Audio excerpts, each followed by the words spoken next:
Oke, shalom. Iya. Oke, waktu tadi Kendro nyembah Tuhan di belakang ya, tiba-tiba ayat ini diingatkan sama ayat ini ya. Kita baca sama-sama yuk dari Wahyu 3 ayat 15 dan 16 ya. Wahyu 3, 15 dan 16 ya. Aku tahu segala pekerjaanmu, engkau tidak dingin dan engkau tidak panas. Alangkah baiknya jika engkau dingin atau panas. Ayat 16. Jadi karena engkau suam-suam kuku dan tidak dingin atau panas, aku akan memuntahkan engkau dari mulutku. Ini sesuatu hal yang mengerikan ya teman-teman ya. Kalau kita sampai suatu saat ya dimuntahkan sama Tuhan. Gak pengen kan semuanya itu terjadi dalam hidup kita, amin? Iya, yuk kita berdoa sama-sama. Bapa di dalam nama Tuhan Yesus, sungguh biarlah pada sore hari ini Tuhan, kami mau ambil komitmen untuk kami berjalan bersama dengan Engkau. Kami tidak mau suam-suam kuku Tuhan, seperti jemaat pada waktu itu, tapi kami sungguh-sungguh hari ini, kami mau katakan bahwa hidup kami milik-Mu, hanya Engkau satu-satunya Tuhan di dalam hidup kami. Tidak ada yang bisa merebut kami daripada kasih Tuhan. Tidak ada satupun Tuhan yang bisa Tuhan menukarkan Engkau. Tidak ada satupun harta yang berharga Tuhan yang kami akan tukarkan Tuhan dengan Engkau. Terima kasih Bapa. Berbicaralah Roh Kudus, Engkau hadir di tempat ini, menguasai setiap ruangan ini, bahkan setiap hati kami masing-masing sebelum kami datang ke tempat ini. Biarlah firman hari ini sungguh-sungguh memerdekakan kami, sungguh-sungguh membuat kami menjadi pengikut-pengikut Tuhan yang sejati. Terima kasih Bapak. Di dalam nama Tuhan Yesus, semua yang percaya katakan amin. Oke, bisa ditampilkan slide-nya. Oke, tentunya di bulan yang baru dengan tema yang baru tetapi masih tetap inline ya. Kakak masih terus ingatkan bahwa selama tahun ini kita mau menjadikan Yesus sebagai center di dalam hidup kita, di dalam kehidupan kita ya. Nah, judul hari ini kakak ambil all in. Nah, siapa mengerti all in ini? Siapa yang mengerti? Bisa lambaikan tangan. Arti kata ini bisa dimengerti. All in itu apa sih? All in itu semuanya. Ya, yang namanya semuanya itu enggak ada plan A, enggak ada plan B. Ya, plannya cuma satu. Satu aja, enggak ada plan B. Kalau pilih pasangan enggak boleh ya, plan A, plan B, plan C gitu ya. Nah, kalau enggak si A, si B, si C, nah tergantung prosentasenya, enggak. Tapi kalau namanya all in itu cuma satu, ya sasaran ya cuma di situ, ya. Jadi kalau teman-teman sering lihat film gitu ya, yang namanya all in itu ya sudah misalnya taruhan nih, main poker biasanya atau apa gitu ya. Nah itu sudah taruhan ya, sudah ditaruhkan semuanya. Nah itu namanya all in ya. All in juga ngomong apa teman-teman? Serius ya, ngomong tentang sesuatu hal yang serius, nggak main-main ya. Kayak tadi yang di firman Tuhan yang kita baca di awal tadi, nggak main-main. Nggak dingin atau nggak panas ya. Suam-suam kuku nggak gitu. Kalau dingin ya dingin, kalau panas ya panas. Nah itu namanya all in. Nggak ada yang zona gray area di situ. Nggak ada yang abu-abu di situ. Kalau nggak hitam ya putih. Ya. Nah itu namanya all in. Oke. Nah kaitannya apa Kak dengan gambar-gambar gym ini ya? Nah teman-teman kita hari ini, kakak hari ini sengaja pakai ilustrasi dengan dengan gambar-gambar ini supaya mudah untuk membayangkan kita bagaimana kita benar-benar merasakan gitu ya, yang namanya all in itu apa gitu ya. Nah sama waktu kita olahraga ya teman-teman ya, yang namanya all in itu dengan sekuat tenaga, kalau bisa sampai failure, sampai benar-benar sampai sudah nggak bisa ngangkat gitu ya, itu namanya all in. Oke, nah yuk masuk yang berikutnya. Masuk yang berikutnya kita hari ini mau bahas, sepanjang bulan ini kita mau bahas tentang yang namanya fans dan followers. Nah Teman-teman tentunya ngerti ya apa artinya fans, apa artinya followers ya. Follower di sini kakak garis bawahi followernya bukan ya, bukan follower kayak follower kamu ngefollow IG gitu ya. Enggak, follower di sini maksudnya adalah disciple, artinya murid ya. Kalau fans ya cuman sekedar fans. Nah, bedanya apa antara follower dan fans ini? Teman-teman kalau fans itu cuman lihat dari kejauhan ya. Lihat dari kejauhan misalnya, oh Blackpink lagi konser atau siapa? Taylor Swift yang lagi konser gitu ya. Kita lihatnya cuma dari kejauhan. Ya. Kagum itu fans. Terus apa lagi? Kalau fans biasanya apa? Ngikutin sesuatu yang dipakai di luar ya. Contohnya kayak lagi Blackpink lagi ya, yang kakak ingat ya. Misalnya pakai cantolan Labubu di sini ya. Wah, tiba-tiba merebak seluruh dunia Labubu ya. Popmart dan lain segala macamnya. Keluarin yang namanya produk-produk Labubu. Nah, itu namanya fans. Nah, bagaimana dengan follower? Kalau follower dalam arti disciple, di sini artinya murid ya. Artinya benar-benar ngikut sampai dalam ya. Ngikut sampai dalam, bedanya di komitmen teman-teman. Kalau yang tadi fans itu enggak ada komitmennya. Ya. Kalau misalnya andai kata nih Blackpink hari ini ada skandal besar gitu ya. Fans itu langsung dengan gampangnya aduh unfollow sudah. Ya, itu fans. Tanpa cek kebenarannya, tanpa apa. Maksudnya apapun yang dia alami, kalau dia lagi jatuh, ya udah ditinggalin. Ganti fans yang lain, ya. Itulah fans teman-teman. Sedangkan komitmen itu sesuatu yang lebih daripada itu. Sesuatu yang menuntut kita untuk ngerti, kenal siapa orang yang kita ikutin gitu ya. Nah, kakak kasih contoh, kalau teman-teman ingat beberapa tahun yang lalu itu ada bom bunuh diri di Surabaya. Ingat yang menghantam beberapa gereja ya waktu itu sekaligus ya. Nah, dan itu adalah satu family, satu keluarga. Nah, orang yang melakukan bom bunuh diri ini itu pasti bukan cuma fansnya orang-orang yang teroris gitu ya. Bukan fansnya teroris, tapi dia itu benar-benar pengikutnya teroris itu. Karena apa? Karena seluruh pikirannya, bahkan seluruh hidupnya loh ya. Bahkan seluruh keluarganya dia pertaruhkan. Enggak main-main teman-teman. Yang dibayar itu dengan nyawanya, dengan keluarganya. Supaya apa? Menjalankan misi yang dia mau. Sesuai dengan perintah dari teroris itu. Ngerti ya teman-teman ya? Nah, terus Kak hubungannya kalau sekarang kan di sini enggak ada yang followernya teroris ya. Ada di sini followernya teroris? Gak ada ya, semuanya anak Tuhan ya, followernya Yesus. Nah terus kaitannya apa dengan kalau followernya Yesus apa? Nah seringkali mungkin waktu kita cuman sekedar, di sini siapa sih kagum sama Yesus? Semuanya pasti kagum, kalau Kak Endrusul angkat tangan semuanya angkat tangan pasti. Siapa suka sama Yesus? Semuanya pasti suka. Tapi begitu mulai masuk ke dalam, biasanya fans itu cuman cari-cari info. Oh Yesus tuh kayak gini ta.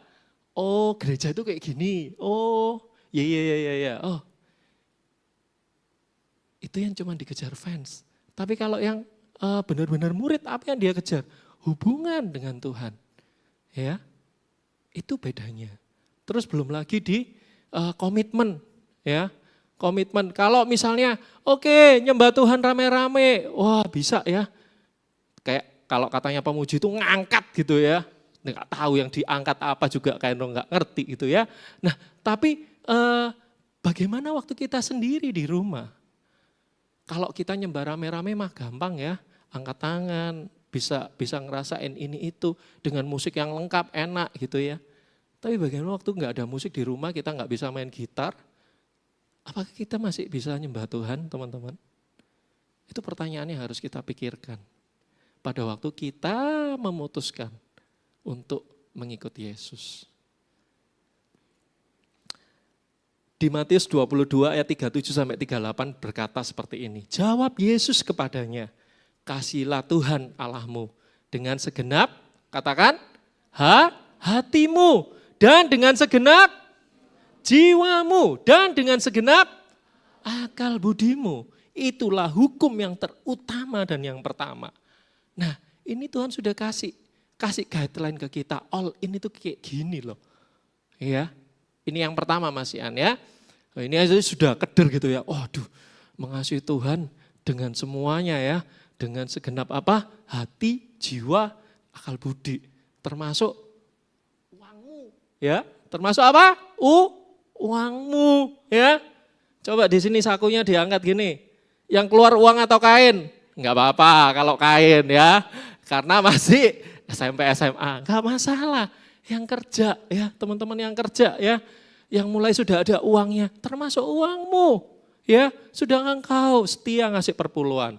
Kalau engkau yang sudah bekerja ya, itu ngomong sesuatu yang penting teman-teman, termasuk apa yang kita punya. Kalau kamu yang tadi yang katanya tadi cuma kainnya aja yang keluar, oke, bagaimana dengan tenagamu, bagaimana dengan waktumu ya, misalnya suruh nginjil aja, suruh ngomong sama teman, besok ada sport day, ayo ikut yuk. Gitu aja males. Ingat yang teroris tadi ya, dia kasih semuanya. Bahkan dia tidak hitung-hitungan. Keluarganya dikasih, istrinya, anaknya disuruh juga melakukan hal yang sama. Wow. Itu mereka imannya enggak tahu loh, enggak jelas. Di mana teroris itu imannya di mana itu enggak jelas loh. Kita itu sesuatu yang jelas loh. Yesus yang jelas. Masa kita kalah sama mereka? Itu hal yang harus kita pikirkan teman-teman ya. Nah, dengan segenap hati itu apa Kak? Dengan segenap hati itu ngomong tentang kerinduan kita ya. Ngomong kerinduan, ada enggak kerinduan untuk kita benar-benar ngikut Tuhan? Rindu ketemu Tuhan. Rindu untuk saat teduh, ngalamin Tuhan di dalam hidup kita setiap hari. Rindu enggak? Atau rindu enggak ngalamin perjumpaan dengan Tuhan setiap hari? Ngomong perjumpaan dengan Tuhan itu ngomong tentang pengalaman bersama dengan Tuhan. Bagaimana waktu kita disembuhkan Tuhan, bagaimana waktu kita menghadapi masalah bersama-sama dengan Tuhan. Pada waktu kita ngalamin sesuatu yang enggak enak di dalam hidup kita, tapi kita bisa tetap berserah kepada Tuhan. Itu ngomong tentang dengan segenap hati. Dengan segenap jiwa, artinya apa? Seluruh keputusan kita, semua keputusan yang kita ambil berdasarkan dengan firman Tuhan. Contoh, pada waktu engkau bekerja, ya, kau bekerja dengan benar-benar apa yang kamu putuskan, aku bekerja sama dengan orang ABC atau dengan perusahaan ABC. Itu yang sesuai enggak dengan firman Tuhan? Ya. Terus apalagi kalau dalam hal kamu yang pelajar, ya, keputusan yang kamu ambil, kamu mau nyontek atau enggak, itu keputusan loh teman-teman. Ya. Itu karena itu pribadi. Bukan, semua temanku nyontek kok Kak, berarti aku juga nyontek. Nyontek atau enggak itu keputusan pribadi, bukan keputusan rame-rame. Ya, kebetulan aja dilakukan secara rame-rame ya, tapi itu keputusan pribadi. Ya, itu ngomong dengan seluruh jiwa kita. Bagaimana dengan yang namanya Tuhan suruh kita mengasihi Tuhan dengan seluruh akal budi kita, termasuk apa? Pikiran kita, ya. Apa yang kita pikirkan hari-hari ini? Yang kita pikirkan cuman dia dan dia, atau Yesus dan Yesus? Ya.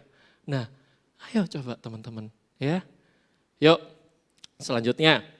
Ini tadi masih yang pertama ya. Ada guideline yang kedua.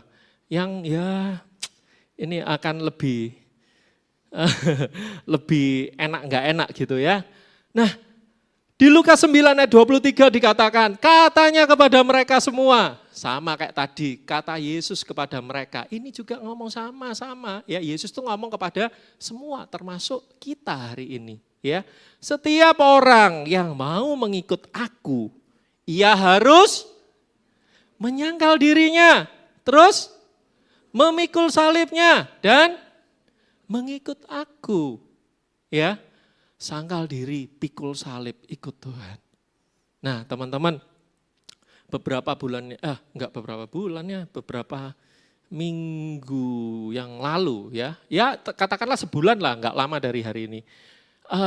Ada yang teman-teman, ada salah satu teman dari BYC yang mau baptis gitu ya. Kak, aku mau baptis. Oke. Tapi Kak Hendro nggak mau, cuman sekedar. Kalau mau cuman sekedar cemplungin kalian dari ke kolam baptis itu sangat gampang sekali ya teman-teman ya. Tapi bagi saya, pada waktu kamu ingin baptis, kakak harus berhak dan wajib ngomong bahwa ini loh, kalau kamu ikut Yesus itu kayak gini loh.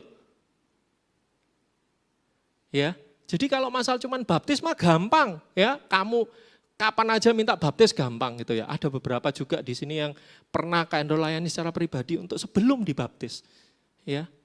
Karena apa? Karena ada satu tanggung jawab. Karena Kak Hendro tahu kebenaran ini bahwa Tuhan itu lagi enggak obral janji hari ini. Enggak lagi promosi, cuman promosi. Tahu ya teman-teman ya kalau promosi ya. Kalau promosi buy one get one. Kalau ikut Tuhan semuanya pasti disembuhkan. Enggak ada masalah. Itu namanya hyper grace teman-teman. Pengajaran yang hanya cuman ngomong bahwa ikut Tuhan itu cuman enak-enaknya tok. Itu mendidik orang hanya untuk orang-orang di gereja hanya sebagai fans. Karena begitu mereka ngadepin kesulitan, loh kok enggak seperti yang dijanjikan sama pendetanya ya. Ada tanggung jawab moral yang kakak-kakak di sini tanggung teman-teman sebelum kalian dibaptis. Ya. Karena baptis adalah materai untuk kita benar-benar, oh ya aku mengikuti Yesus. Oke? Nah, karena itu tadi Kak Hendro nggak mau cuman kalian kemakan promosi ya, promosi yang di luar-luar sana. Banyak nggak Kak gereja-gereja yang seperti itu? Banyak sekali dan ya begitulah teman-teman ya.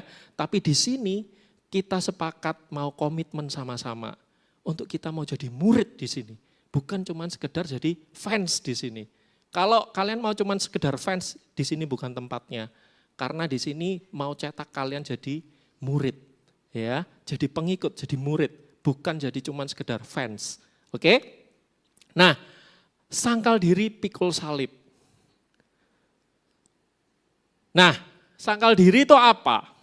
Sangkal diri itu gampangannya seperti ini teman-teman. Sangkal diri itu berhubungan dengan segala sesuatu ya yang ada di dalam kamu. Ya, contoh misalnya kamu lagi bergumul, nonton film porno atau enggak ya? Itu kan pergumulan ya. Nonton enggak ya? Nonton enggak ya? Nah, pada saat kamu memilih untuk enggak, aku enggak mau nonton film porno. Nah, itu berarti kamu sudah sangkal dirimu. Ya. Terus apalagi kalau misalnya di jalan nih dipotong orang tiba-tiba ya. Semua ngalami hal itu ya, pernah ya. Pengen meso, pengen ngantemin ya. Tapi nahan. Oh iya enggak perlu ya.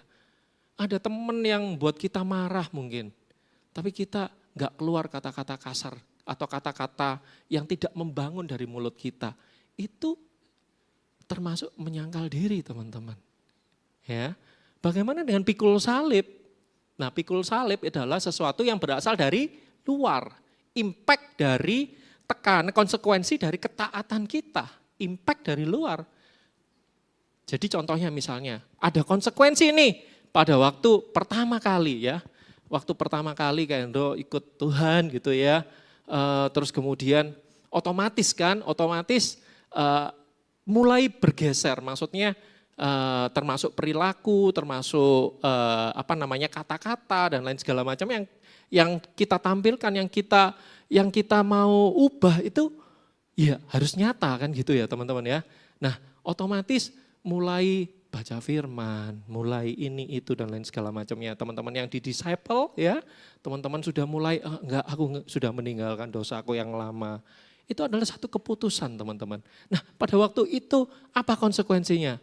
Dibilang sok suci lah, dibilang kamu fanatik. Nah ini yang ngecap ini bukan Bukan orang lain loh teman-teman, ini orang tua di rumah gitu ya. Kamu ini fanatik, padahal Kak Endo itu cuman waktu dengar tentang Yesus itu cuman pengen, oh iya, pengen apa, maksudnya pengen ngomong loh sama mereka bahwa, Tuhan itu baik loh Ma, Tuhan itu baik loh Pak gitu ya. Sama Koko sama adiknya juga.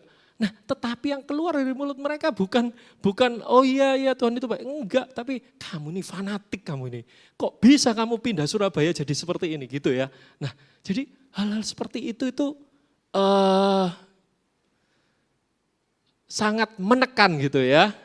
Tidak memberikan sukacita tapi duka cita gitu ya, secara manusiawi. Belum lagi teman-teman, ada pernah satu hal yang kakak lakukan waktu itu, ada teman seusia kalian, enggak seusia kalian, tapi seusia yang kuliah lah ya, karena waktu itu ada pelayanan di ini ya, di universitas gitu ya, di kampus gitu, pelayanan ya kayak bentuk komsel-komsel gitu. Nah, ada satu anak, tepatnya ada satu anak lah, beberapa anak sih yang merokok, tapi ada satu anak. Pada waktu Kak nasehatin, ayo mulai berhenti untuk merokok gitu ya. Teman-teman kira-kira tahu apa reaksi yang dia lakukan? Dia hirup rokoknya, terus kemudian dia sebulin ke, asapnya itu dia sebulin ke mukanya Kendro. Marah nggak gitu kira-kira ya? Kalau kalian digituin marah nggak? Nggak tahu sih, Kendro nggak ngerti apa namanya mukanya Kendro merah jadi merah atau enggak, tapi yang pasti Kendro nggak antemin dia gitu ya. Kalau Kendro antemin dia, kelar dah, maksudnya kita nggak jadi ngomong tentang Yesus gitu ya. Karena Yesus ngomong apa? Kalau kamu ditampar pipi kanan, kasih pipi kiri. Ayo coba ditampar. Nggak mau. Nah ya. Nah teman-teman kayak gitu loh. Ya, jadi seakan-akan mengikut Yesus itu, aduh gitu ya. Sabar. Oke, nah Kak Endo mau panggil Kevin. Vin, mana Kevin? Vin, sini cepet Vin. Nah, Kevin ini akan menceritakan sebagian dari hidupnya ya. Pada waktu dia memutuskan untuk mengikut Yesus. Apa yang dia lakukan gitu ya. Dan respon apa dari orang-orang di sekelilingnya tentang keputusan yang dia ambil. Oke, silakan Vin.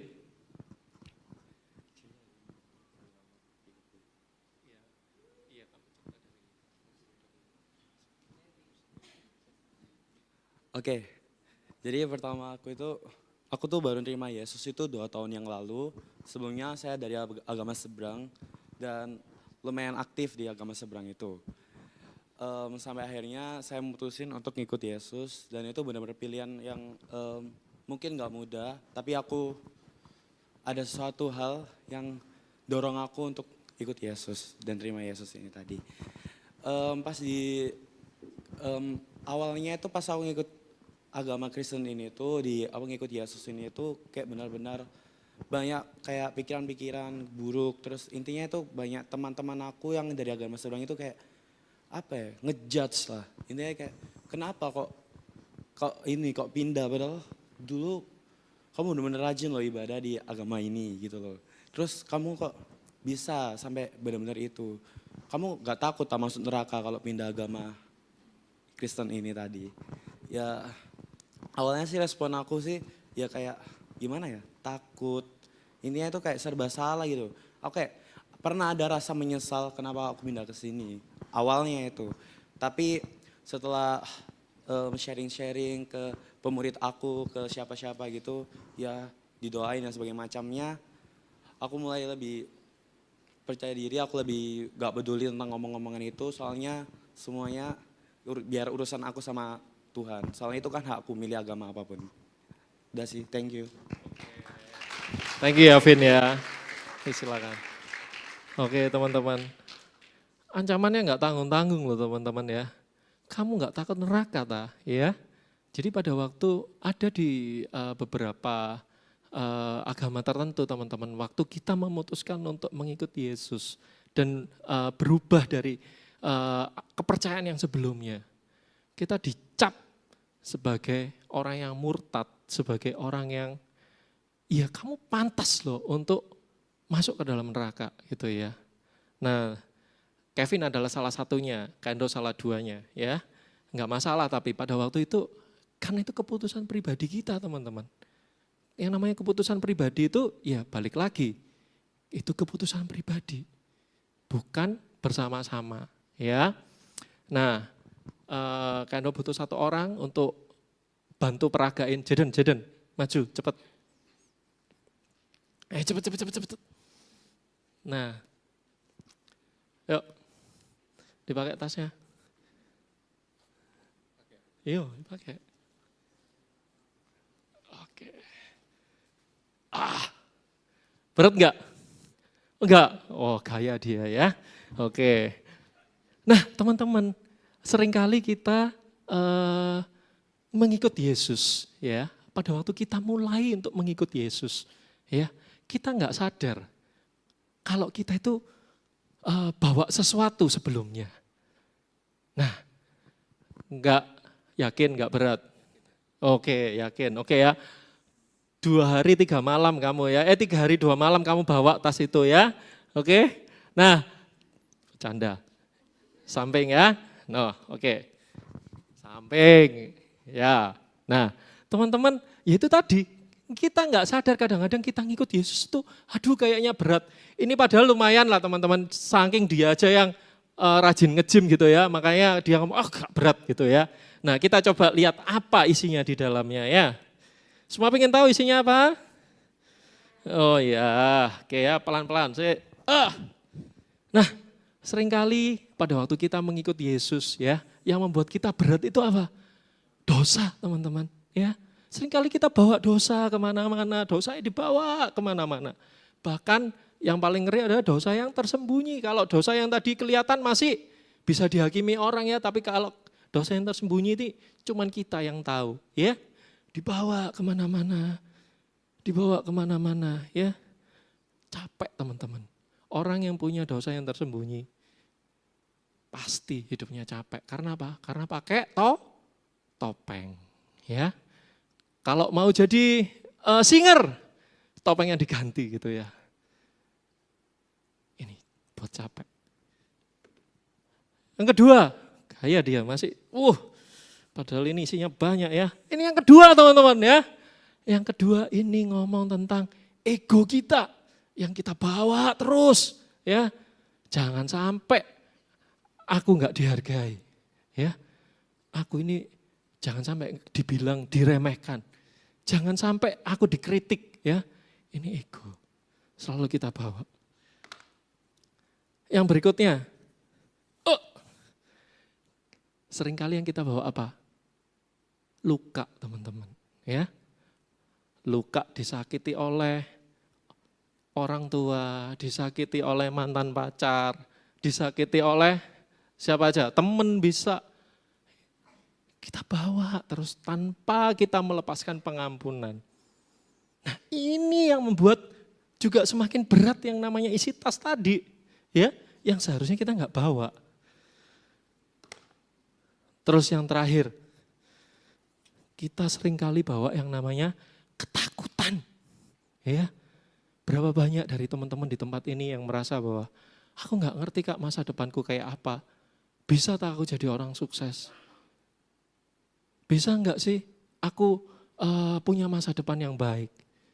Nah seringkali beban-beban yang enggak penting ini loh teman-teman yang kita bawa. Yang membuat kita pada waktu ngikut Yesus, aduh berat ya ngikut Yesus ya. Tapi kita enggak sadar, Tuhan enggak suruh kita untuk bawa ini semua. Tuhan suruh kita lepasin satu-satu, kamu itu bisa disembuhkan. Kamu itu enggak usah takut akan masa depan. Masa depanmu penuh dengan pengharapan. Kamu itu bisa dilepaskan. Sudah, taruh semua dosamu. Ya. Terus apa lagi? Kamu itu harus ngampunin. Karena aku terlebih dahulu ngampunin kamu. Itu semua beban-beban yang enggak perlu kita tanggung teman-teman. Tapi apa? Kalau kita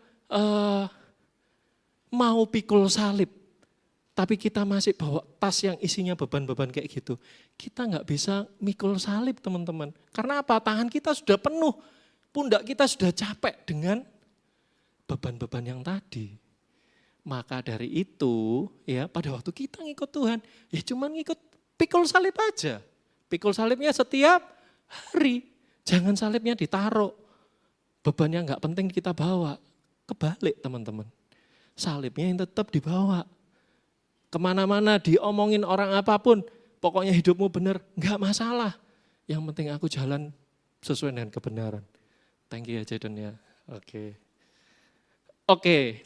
Nah, di Yohanes 6 ayat 66. Sebelum di Yohanes 6 ayat 66, bisa nggak ditampilin di Yohanes 6 ayat 60? Bisa dibantu? Yohanes 6 ayat 60. Nah, di sini kita akan melihat potret ya, benar-benar kita akan lihat satu potret yang mereka merasa pada waktu itu orang-orang yang mengikut Yesus itu pada mengundurkan diri gitu ya.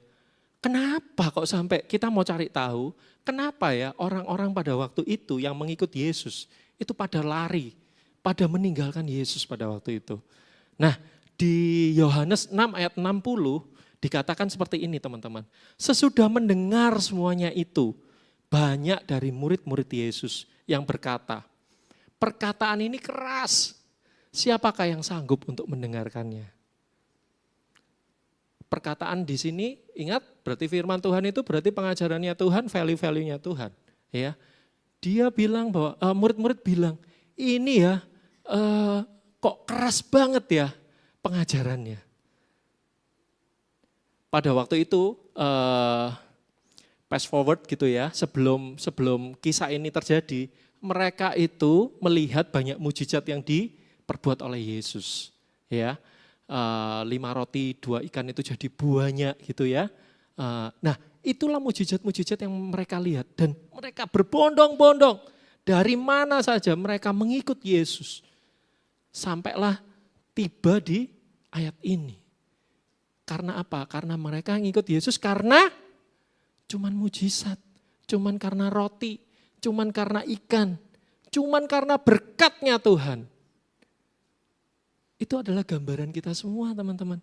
Kalau ngikut Tuhan enak, maksudnya kalau mengalami mujizat itu enak ya. Oh iya aku mau ngikut Tuhan, kalau disembuhkan itu oh iya gini. Cari kesembuhan, cari apa namanya? Cari berkat di sini. Terus cari kalau ikut Yesus pasti kaya. Enggak mesti teman-teman ya. Enggak mesti kayak gitu. Tuhan tidak menjanjikan kekayaan di dalam hidup kita. Tuhan tidak menjanjikan kenyamanan di dalam hidupmu. Tuhan tidak menjanjikan apa yang baik, maksudnya yang enak-enak terus di dalam hidupmu tanpa rintangan apapun. Enggak. Tapi yang Tuhan janjikan itu penyertaannya sempurna di dalam hidup kita. Amin. Nah, inilah yang membuat mereka di ayat 66 tadi, balik lagi ke ayat yang ke slide yang tadi. Oke.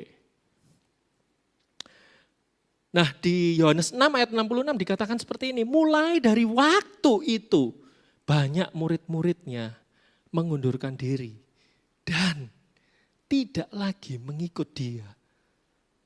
Guys,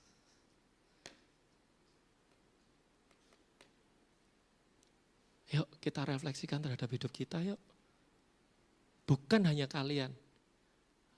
Waktu Kak Hendro sendiri, waktu nyiapin firman ini pun, Kak Hendro banyak berefleksi tentang dirinya kakak sendiri.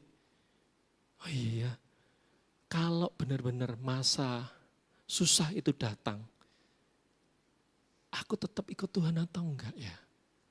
Itu pertanyaan yang besar teman-teman, yang harus PR yang harus kita jawab masing-masing pribadi. Karena apa? Karena intinya, yang pertama, mereka kenapa sih kok bisa meninggalkan Tuhan? Yang pertama, mereka merasa bahwa ajaran Yesus keras. Ya kan? Di ayat 60 tadi kan, ajaran Yesus terasa keras bagi mereka. Yesus berkata, kasihlah Tuhan Allahmu dengan segenap hati, jiwa dan akal budimu. Tuhan suruh kita pikul salib, sangkal diri. Berat. disuruh ditampar pipi kanan, suruh kasih pipi kiri, kasihilah musuh-musuhmu. Aduh, cek angele, ya.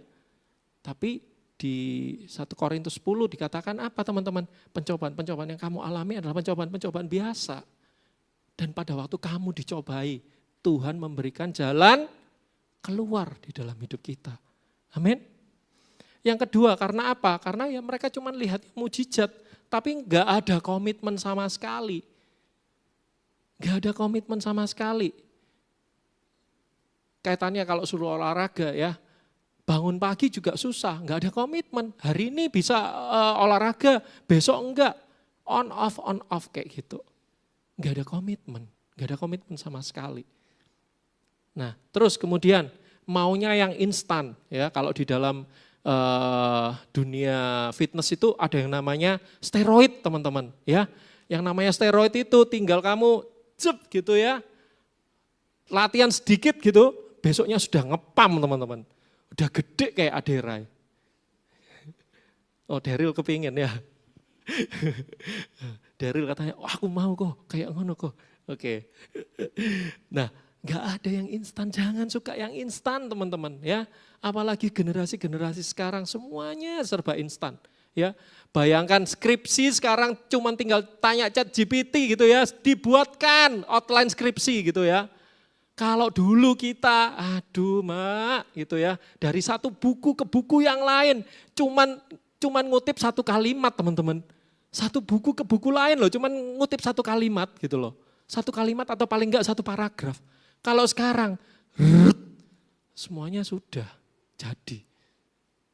Ayo jadi anak-anak yang tangguh ya. Jangan jadi generasi yang gampang. Sesuatu yang instan pasti akan, sesuatu yang kita dapat instan itu pasti akan hilang dengan instan. Percaya deh. Sama kayak tadi yang steroid itu. Hilangnya juga instan itu. Ya. Kalau sudah masa berlaku, sudah ininya waktunya nggak perform lagi ya. Kalau nggak disuntik lagi nggak bisa jadi, gitu. Ya. Nah, apa sih kesimpulannya dari kenapa mereka meninggalkan Yesus? Kenapa selain daripada ini semua? Ini loh teman-teman. Seringkali yang menjadi masalah itu ini. Mereka imannya itu iman kerumunan, bukan iman pribadi. Tahu kerumunan? Kerumunan itu ya ini loh, rame-rame. Enggak nyalain rame-rame. Ada memang kita, ada waktunya kita untuk beribadah korporat. Ya memang rame-rame gini, kita saling memberkati satu sama lain.